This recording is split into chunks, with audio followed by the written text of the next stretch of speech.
वैसे तो दिवाली का त्यौहार बड़ा ही खुशियों से भरा होता है, पर इस बार दिवाली का त्यौहार मेरे लिए थोड़ा इमोशनल था। और क्यों था ये मैं आपको आगे के ब्लॉग में बताती हूँ। तो आज के ब्लॉग की शुरुआत करते हैं हम रंगोली बनाने से, जो कि मैं ऐसी रंगोली फ़र्स्ट टाइम बना रही थी। वैसे मैं सूखे कलर की बनाती थी, पर वो अगले ही दिन ख़राब हो जाती थी। तो मैंने सोचा चलो इस बार मैं ऐसी वाली रंगोली बनाती हूँ, ऐसे कलर की जो 2-4 दिन तो चलेगी, क्योंकि अगले ही दिन ख़राब हो जाती थी झाड़ू लगाते थे तो। फिर दिन का टाइम हो गया था, हम नहा धो के तैयार होके चल पड़े थे मार्केट, क्योंकि हमें सामान लेना था। सबसे पहले तो हम स्वीट शॉप में गए, क्योंकि हमें बहुत ज़्यादा मिठाइयाँ लेनी होती है। दीदी मेरी ननद वगैरह सब आएंगे कल, तो उनको भी देनी होती है। सबसे पहले तो मिठाइयाँ ली, फिर चले गए हम आवे के लिए पटाखे लेने। फिर हमने थोड़ा बहुत घर के लिए डेकोरेशन का सामान लिया, दिए वगैरह लिए। फिर मम्मी ने मुझे बोला कि तू अपने लिए एक स्वेटर ले ले, क्योंकि अब ठंड आने वाली है। तो हम चले गए स्वेटर लेने। फिर आव्या थकने लग गई थी, क्योंकि बच्चों का तो होता ही है, ज़्यादा चलते हैं तो फिर थक जाते हैं। फिर इसको भूख भी लग गई थी, तो फिर इसको मोमो खाने थे तो इसको मोमो खिलाया और फिर हम आ गए वापस घर। आव्या ने तो अपने पटाखे पकड़ लिए थे कि मैं घर जाके पटाखे करूँगी।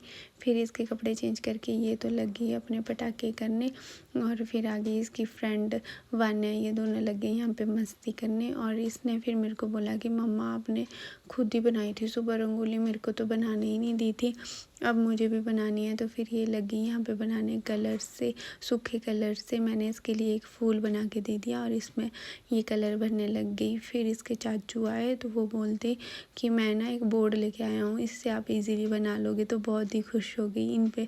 फिर इसने रंगोलियाँ बनाई और फिर इसकी फ्रेंड भी आ गई शरारा पहन के, सेम सेम दोनों का शरारा सेम सेम ही लग रहा था।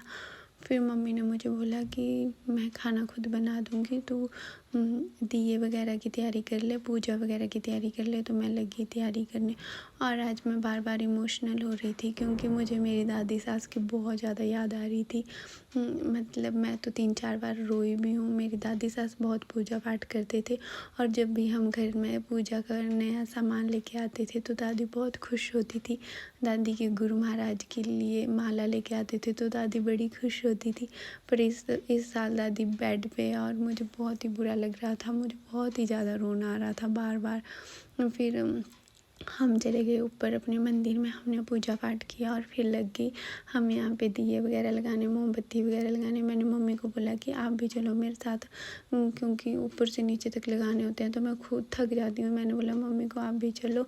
फिर ऐसा लग रहा था हमारा घर, फिर पापा मम्मी अंकल आंटी सब भी आ गए बाहर खाना खुना खा के। हमने सोचा चलो अब थोड़े से पटाखे कर लेते हैं, दिवाली का त्यौहार ही होता है पटाखे करने का। अंकल और मंथन भी यहाँ पे लग गए थे, सब इतने खुश थे ना। पर मुझे अपने हस्बैंड की बहुत याद आ रही थी, क्योंकि मेरे हस्बैंड भी नहीं थे इस साल, उनको छुट्टी नहीं मिली। उन्होंने पिछले ही हफ्ते 4-5 छुट्टियाँ कर ली थी शादी के लिए। हम आपको तो पता ही है, हम शादी में गए थे तो उन्होंने उसके लिए 5-6 छुट्टियाँ ले ली थी। फिर इस बार उनको छुट्टियाँ ही नहीं मिली, फिर वो तो आए नहीं थे, फिर हम अकेले ही थे। फिर हमने अकेले ही बनाई इस साल की दिवाली। दादी और उनके बगैर बहुत ही बुरा लग रहा था, पर क्या